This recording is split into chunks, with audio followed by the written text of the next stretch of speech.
haves and the bees. One way to determine which circle or concern is in is to distinguish between haves and the bees. The circle of concern is filled with the haves.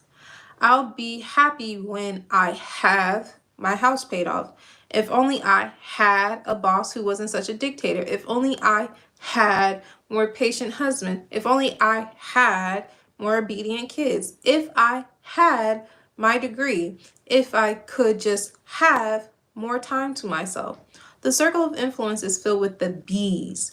I can be more patient, be wise, be loving. It's character focus.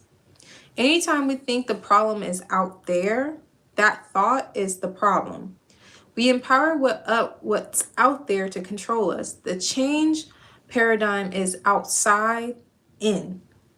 What's out there has to change before we can change. The proactive approach is to change from the inside out, to be different, and by being different to affect positive change in what's out there. I can be more resourceful, I can be more diligent, I can be more creative, I can be more cooperative.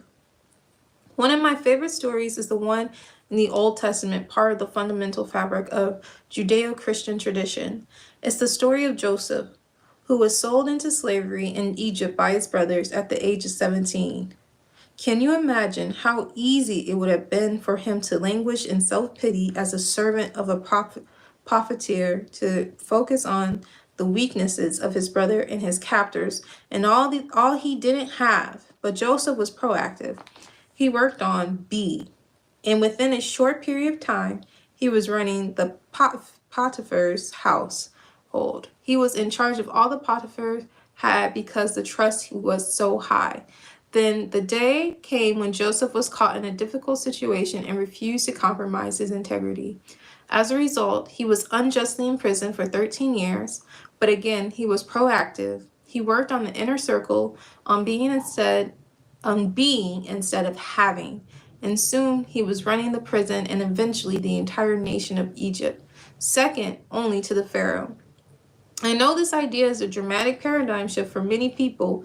It is so much easier to blame other people, conditioning, or conditions for our own stagnant situation. But we are responsible to control our lives and to powerfully influence our circumstances by working on be and what we are. How may I help you?